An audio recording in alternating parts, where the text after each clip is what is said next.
दोस्तों, जीवन में उम्मीद बनाए रखें, क्योंकि बिना उम्मीद के जीवन सुनसान सा लगता है। उम्मीद से ही रोशनी और सफलता की दिशा मिलती है। जब तक आप में उम्मीद है, तब तक आप किसी भी मुश्किल को पार कर सकते हो। जीवन में उम्मीद बनाए रखना एक शक्तिशाली क्षमता है, जो आपका हर कदम पर साथ देती है। आइए जानते हैं इस छोटी सी कहानी के माध्यम से, इसलिए इस कहानी को ध्यान से और अंत तक जरूर सुनिएगा। तो चलिए कहानी को शुरू करते हैं। एक समय की बात है, एक गांव में एक गरीब परिवार अपने संघर्षों से गुजर रहा था। इस परिवार में 3 सदस्य थे, पति, पत्नी और एक छोटी सी बच्ची।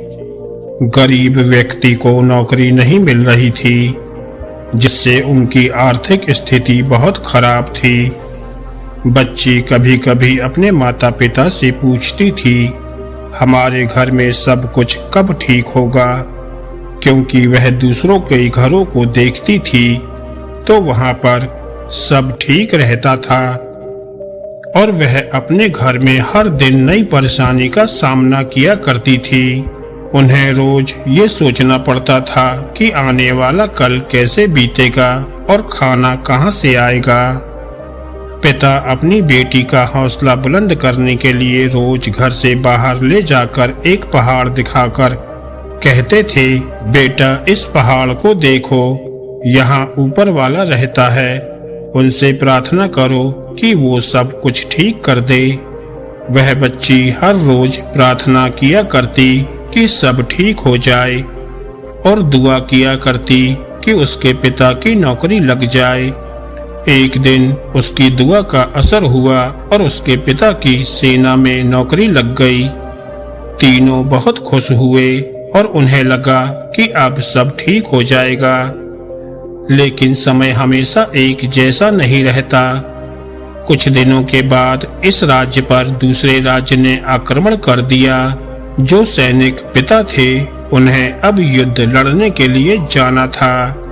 जब वे अपने परिवार से प्यार लेकर विदा हो रहे थे, तब उनकी बच्ची उनसे गले लगकर रोने लगी और कहने लगी, पापा आप मत जाओ, मैंने आपके लिए ऐसी नौकरी मांग ली है जिसके कारण आपके जान पर बन आई।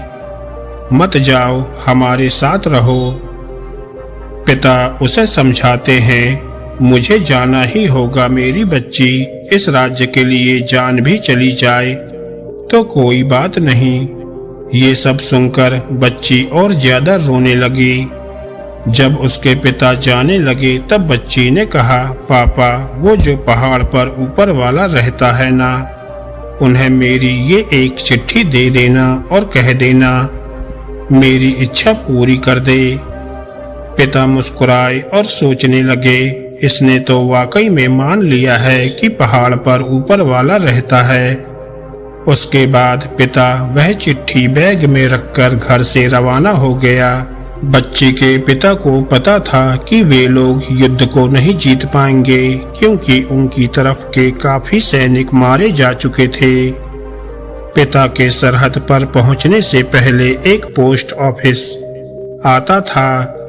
सैनिक पिता ने एक चिट्ठी डाली और उस पर लिख दिया, बेटा माफ करना, उस पहाड़ पर कोई ऊपर वाला नहीं रहता है, मैं तो सिर्फ तुम्हारा हौसला बढ़ा रहा था।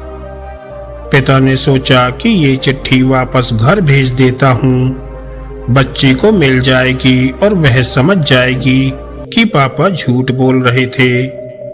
पहाड़ के पास कोई ऊपर वाला नहीं रहता है, फिर क्या पता मैं इस युद्ध से वापस लौट ही ना पाऊं। इस चिट्ठी के साथ बच्ची की लिखी चिट्ठी को भी बिना पढ़े उसी पोस्ट ऑफिस में डाल दिया। बहुत भीषण युद्ध हुआ, लगातार 2-3 महीने तक चला। बच्ची के पिता के साथ गए एक एक सैनिक बारी बारी से मर रहे थे और गांव में खबर फैल गई थी कि इस राज्य की टुकड़ी खत्म हो गई है। वही टुकड़ी जिसमें इस बच्ची के पिता भी गए थे। घर में दुख का माहौल छा गया। बच्ची ने ऊपर वाले को कोसते हुए कहा, हे भगवान, तुमने ये क्या कर दिया? तुमने तो मेरे पिता को ही मुझसे छीन लिया।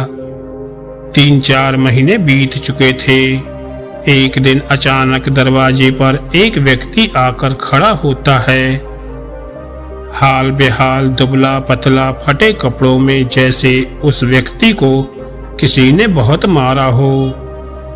बच्ची दौड़ कर गई और उस व्यक्ति के गले लग गई और रोने लगी। वह पहचान चुकी थी कि वह व्यक्ति कोई और नहीं बल्कि उसके पिता ही थे। अपनी बच्ची से मिलने की खुशी में उसके पिता भी रो रहे थे। उसके बाद दोनों एक दूसरे से बातें करने लगे। तब पिता अपनी बच्ची को बताने लगा कि सामने वाली जो सेना थी वो उन्हें बंदी बनाकर ले गई थी और खूब मारा पीटा था। कैसे भी बचते बचाते घर वापस आ गया हूँ। पिता और पुत्री का मिलन हो ही रहा था कि तभी दरवाजे पर दस्तक हुई और एक डाकिया आया था और उसके हाथ में एक चिट्ठी थी। डाकिया बोला, माफ करिएगा, युद्ध के कारण रास्ते बंद थे, इसलिए चिट्ठी नहीं ला पाया था। डाकिया के हाथ में वही चिट्ठी थी जो बच्ची ने पिता को जाते समय ऊपर वाले को देने के लिए कहा था और पिता ने युद्ध पर जाते समय डाकिया को ये लिख कर दे दिया था कि माफ करना ऊपर वाला नहीं होता है। मैं तुम्हारा हौसला बढ़ाने के लिए झूठ बोलता था। पिता के हाथ में जब वो चिट्ठी आई तो वो बहुत भावुक हो गया और सोचने लगा कि आखिर मेरी बेटी ने इस चिट्ठी में ऐसा क्या लिखा है। जब उसने वह चिट्ठी खोली और पढ़ा तो उसके आंसू थमने का नाम नहीं ले रहे थे, क्योंकि उस चिट्ठी में लिखा था, हे ऊपर वाले, मेरे पिता को सही सलामत युद्ध से घर वापस भेज देना।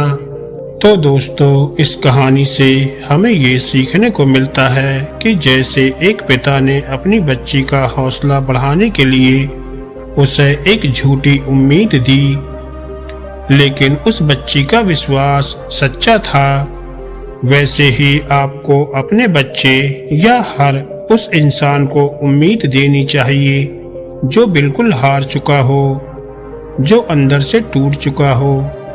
आपको ऐसे लोगों को उम्मीद देनी चाहिए और अगर आप खुद टूट चुके हैं तो उस बच्ची की तरह उम्मीद न छोड़ें, क्योंकि उस पहाड़ पर ऊपर वाला हो ना हो, लेकिन हमारे ऊपर वाला जरूर है।